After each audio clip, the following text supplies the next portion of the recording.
tuning in for some movie reviews. Film flickers of movie reviews. Let's hear those movie reviews. Film flickers of movie reviews. And action. Hello Flickers, it's not a film today, we're taking a look at something a bit different. Yeah, of course, the latest release from Marvel Studios and Netflix is Jessica Jones. The other obviously big Marvel Netflix collaboration up to this point has been Daredevil, which was a fantastic show, surprised the hell out of me because I have never considered Daredevil to be particularly TV friendly material, but no, they did a fantastic job. I enjoyed it immensely.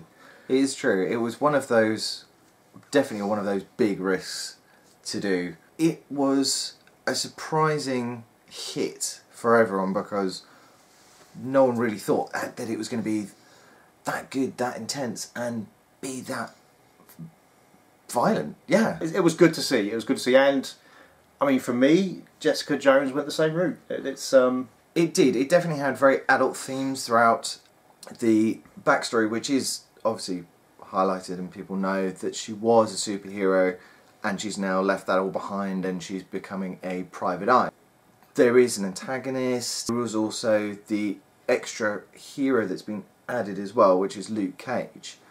There is obviously some interest between the two, and they obviously have similar sort of backgrounds, I guess is the way we're saying it. But the focus definitely is on sexual content. It is. We're not quite talking Game of Thrones levels of sex, but there's definitely enough in there that you might get a tiny bit embarrassed if you were to watch it with your grandmother. But it's not even close to Game of Thrones. My grandmother would be alright with that, I think. Seems to be that kind of running theme of trying to be shocking with the sexual content, but this wasn't. No, they did it well. It fitted in. It was never gratuitous. It was definitely. Oh no. The scenes were there to move the story forward to a degree. Yeah. I mean, it was well done. I mean, the whole thing was paced really well as well. It's and yeah, it all tied in. The structure of everything was right, and I think it was well balanced. There were a few things that did niggle me where I thought that the writing was, I call it lazy writing, just because it's kind of a quick out or a quick way of getting to something when you could have taken the time. And I think I'm a little bit biased because obviously with Daredevil that was proven how good that could be done, and how easily it could be done as well, to be able to create a whole story, give enough screen time to all of the characters that are worth investing in the whole way through. But there were some real differences to the way that they dealt with characters compared to the Daredevil series. Definitely. Yeah, I think there had to be.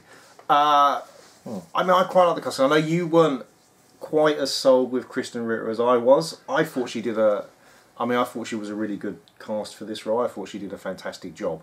I know you felt she wasn't perfect for you. I mean, I'm a little bit biased because I think it's just the character in the comics, and I think with the casting done so well with things like the Avengers, I mean, you've got to think of casting like Tony Stark and having Robert Downey Jr., who is spot on. Having Chris Evans as Captain America, it's spot on.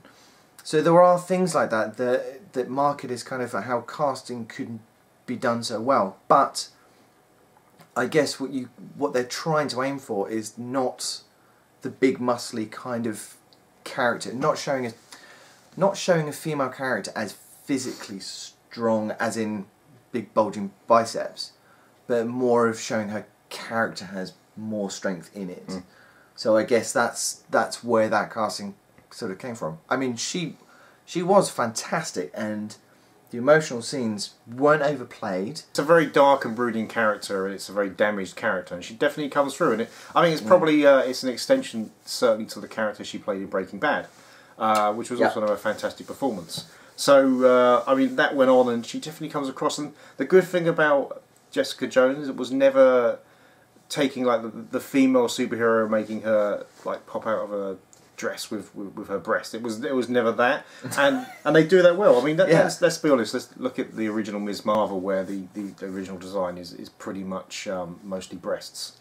I mean, it is, and this was never about that. It was, and they do it really well in the TV show. She's a very strong character, but because she's got that damage, she's very deep as well, and they do a really good job of bringing out dimensions in all of the characters. The way that Daredevil was, I mean, you can compare it with the kind of style and the way that it was done, like the way it was shot. The cinematography was very similar, not as gritty and dark, but definitely with some of the set pieces, but actually the locations and the way they were shot and lit was phenomenal. I loved every bit of that. Definitely wouldn't call it like a comic book kind of shot. It was definitely more of a real cinematic look. And it's like we mentioned Daredevil a lot, and there is going to be a lot of comparisons because of the Netflix thing, but also because they're based in Hell's Kitchen. So we know there's going to be crossovers, and there is to a degree. We won't go into any details, but there is in this first season. Yeah. And there's going to be more. I did get very excited with some of the little things that I noticed, and I had to kind of stop myself and just go, maybe I'm just reading too much into it. Maybe that's not actually a reference to it. And then had to have a quick Google and just see if it was actually right. And it was. There were quite a few Easter eggs, and some of them were really interesting. Even just down to just kind of little things you'd see hung up somewhere, or the mention of the incident. Which that was great. Was plainly showed a nod towards the Avengers film. It was really good to show that it was. It's good to show that it was within the same universe. And for me, I did spot one particular Easter egg quite early on, and it wasn't until I got a confirmation a little bit later with something, and it just went. I was holding on. I was like, maybe I'm just reading a bit too much into it. You did say, didn't you? I think maybe you're jumping it a little bit. And I was like, I'm really sure, I'm really, really sure. And then something came along, and I was like, I think it is. I really think it is. But then there was a real clincher, and it was something that's mentioned specifically in the comic books of this character, and I was just like, oh, it is. And I was expecting so much more to come through, but I had to restrain myself. It's really good when they can get away with it, and it works mostly in the TV series because they've got a lot longer to develop things. You see some of the normal people around the city and the way they talk about people with powers. And the feeling there definitely is a nod towards the upcoming Civil War films, where there's this whole bit of distrust towards people with powers, and it's so well done. It is. You can tell that it is leading up to that, which is good. And I was distracted slightly when they were doing the outside shots, and you could see a lot of the background. I did flick to see if I could see someone with a cane and sunglasses. Or maybe even a bit of a podgy guy with blonde hair walking past. Just a few things. I mean, we have to mention the main protagonist in this as well, which was the character in the comic is the Purple Man. The character that they deal with more is his last name, which is Kilgrave. And that is done by the superb David Tennant. Blew me away. I'm going to say now, my vote for best bad guy in the Marvel Cinematic universe at the moment. Totally. Even better than Loki. He's David Tennant David Tennant. Steady. I know. I think you're going to get some hate mail from that. Don't. No, it's genuinely. It's not that we don't like Loki. No, Loki is fantastic. Loki is brilliant.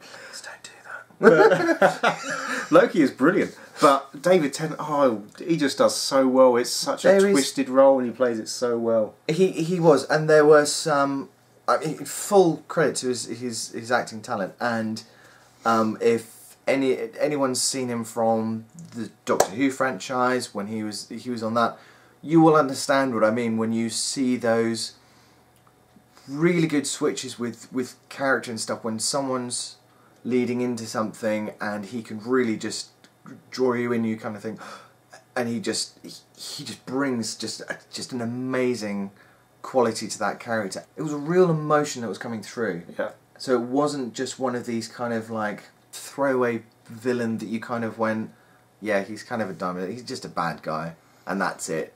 Don't really understand it. Very much dealt with.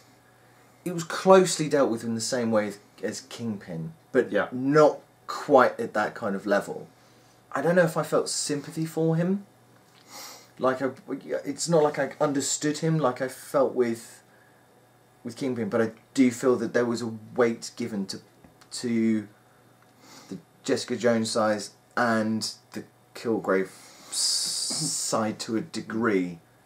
I think I don't want to say that it was promoting anything. No, I mean there's always a fine line when you're trying to make a decent bad guy. There's a fine line between psychopath and just somebody who is just evil or damaged, and they tread that line so well in this program. Definitely. And obviously a lot of that is David Tennant what he brings through to it, and It's amazing. it's very some of the stuff is very chilly. It's almost like some of those things are you would have thought were just kind of like throwaway lines kind of thing, but he really does add something to it, and you kind of go, that's so awesome. They're not trying to cheat it or anything, and that's really good, and it is definitely a credit to the writers, and even if David Tennant did ad lib a couple of lines and stuff to really make it something extra. But whichever way it was done right. There's no way of pleasing everyone, but I do believe that it was good quality. Yeah, I think it was very good quality, especially for Netflix doing such a great job with these kind of series. Marvel, full credit to them always for being able to produce these gems, real gems of like a deep character, whether male or female. I think they've definitely proven that, and that any future female superheroes will have a real sense of a person and not just a character to it. Yeah. So I've got absolute faith in anything that they've got coming up. So please don't let me down, Marvel. As far as I'm concerned, the Netflix Marvel crossover is now 2 for 2. It makes me very hopeful for the future, and I hope Marvel. This is a really good opportunity for Marvel because they can take these smaller characters that wouldn't necessarily have been right in the whole film for themselves, and they can give them to Netflix, and you can get a TV series out of them. It makes a lot of sense for a lot of characters, and there's a few I definitely hope will be coming up, and there's a few that have been confirmed that are definitely coming up. The Luke Cage series I think is going to be particularly good. Yeah, that is looking really promising, and we love Luke Cage's character throughout all of this as well. Yeah, this was the testing ground, and because obviously it's going to be the same actor in his own series, and he just knocks it out of the park. Okay, so as a round off for Jessica Jones, I would say my standards were set very high because of Daredevil, and I love that series. I thought it was amazing the way they dealt with it. Granted, because I was a fan of Daredevil as well, I was expecting a lot out of it, and it did do that really well. Jessica Jones, I know slightly, but not enough to kind of do real comparisons to what the storyline was in the comics to the TV series, which again was quite good because that meant that I actually got a bit of a fresh palette to it, and it was very good. The start of the series was just brilliant. It just kept on going from strength to strength, and I guess I constantly wanted more, and it did deliver on some really great points. Yeah, for me it's quite similar. I wasn't a fan of Daredevil the character, so the fact that the Daredevil series was so fantastic meant I had really high hopes for Jessica Jones, which was a comic book series I did like, and they did not disappoint me. It was a fantastic translation. The writers did a great job, the actors did a great job, and I was blown away by it. And like you said, it got better and better with every episode. It got to the point where it was literally hurry up and start the next episode because we need to see where this is going. And I mean, I can't wait. Hopefully there'll be more to come from Jessica Jones. Yeah, definitely. We look forward to it. Yeah, definitely look forward to more from all of those characters as well. Yeah, because I think they've definitely proven themselves, I think, now. And it would be nice, I think, to see them cross over into the cinematic universe. I think it will be interesting how that works, because I think Jessica Jones and Civil War would be an amazing thing. If we could get the collection of the Netflix characters into Civil War, that would be awesome. There is precedent because there's a lot of film actors that went into Agents of S.H.I.E.L.D. So it could go the other way. So there could be TV stars that then go into, or TV based characters that could go into the films, and you wouldn't have to give that much screen time to them to develop the characters on the film. Mm-hmm. So you could get away with the fact that if you maybe haven't seen the TV series, you could get away with just popping them in and being able to give a bit more sort of weight to actually how many superheroes there are and how many characters there are within the universe, because it's vast, really, really vast. Well, I think that's wraps this up for us. And Yeah. Thanks once again for watching us. Bye, Flickers. bye. Thanks for watching the video, and if you did like it, then please hit the like button. And if you want to see more from us, then please hit subscribe. And don't forget to leave a comment below. And if you've got any suggestions for films that we should be reviewing in the future, please leave us a nice little message. Oh, and check out our previous videos.